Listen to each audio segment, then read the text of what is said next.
सत्य निर्णय, बातमी तीच जी सत्य दाखवेल।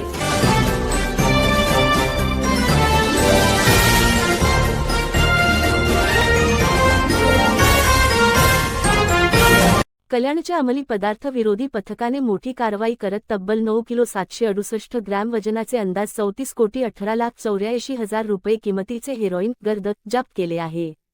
या कारवाईत मुख्य पुरवठादारासह एकूण 5 आरोपींना अटक करण्यात आली असून त्यांच्याकडून मोठ्या प्रमाणात अंमली पदार्थ व रोख रक्कम हस्तगत करण्यात आली। कल्याण शहरामध्ये मोठ्या प्रमाणावर जी ड्रग विक्री करायचा प्रयत्न काही आरोपी करत होते। कल्याण झोन 3 ठाणे शहर या ठाणे आयुक्तालय यांचे जे स्पेशल स्क्वॉड आहे त्या स्पेशल स्क्वॉडनी साहेबांच्या मार्गदर्शनाखाली एक मोठं रॅकेट पकडलेलं आहे, ज्याच्यामध्ये 9 किलो 768 ग्रॅम ब्राऊन शुगर पकडलेली आहे आणि ह्याच्यामध्ये 5 आरोपींना अटक केलेलं आहे। त्यापैकी 2 तर आपल्या कल्याणमधले आहेत इथे, जे इथं ड्रगचा व्यवसाय पूर्णपणे करत होते आणि ह्याची किंमत जी आहे ती साधारणतः 32,18,00,000 रुपये एवढी किंमत आहे। ह्या 5 आरोपींपैकी जे 3 आरोपी आहेत त्यांच्यावरती एक अमजद पठाण म्हणून जो मुख्य ह्याच्यातला जो किंगपिन ज्याला म्हणता येईल त्याच्यावरती 20 गुन्हे दाखल आहेत। अगोदरचे पण 2 मोका दाखल आहेत।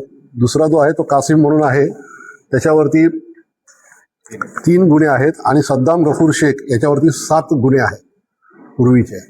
आणि ही जी मंडळी आहे ही नाशिकवरून ड्रग घेऊन यायची इकडे कल्याणमधनं परत मुंबईपर्यंत असं ते रॅकेट त्यांचा रूट होता आणि ह्याच्यापेक्षाही मोठा रूट असू शकेल, कारण अमजद पठाण याच्यावरती आंतरराज्य गुन्हे सुद्धा ड्रगच्या संदर्भामध्ये दाखल आहेत। एकंदरीतच आम्ही ह्या सगळ्यामध्ये आतापर्यंत जे 5 आरोपी अटक केले त्यापैकी जो मेन आहे तो काल अटक केलेला आहे आणि त्याला आता 10 दिवसाची PCR मिळालेली आहे। यामध्ये आम्ही अजून त्याचे कुठे सप्लाय आहेत, कोण त्याचे अजून साथीदार आहेत त्याचा आम्ही पूर्णपणे तपास करत आहोत। 2 आरोपींना कल्याणमध्ये पकडलं, बाकीचे 3 आरोपी कुठले आहेत? त्यातले 2 आरोपी जे आहेत ते मुंबईचे आहेत, जे 2 आहेत ते कल्याणमधले आहेत आणि एक शहापूरमधला आहे। हे कुठून आणायचे आणि कोणाला हे सांगितलं ना आता, एस्टॅब्लिश जे आहे की नाशिकवरून येऊन इथे कल्याण मार्गे मुंबई असा तो रूट आहे।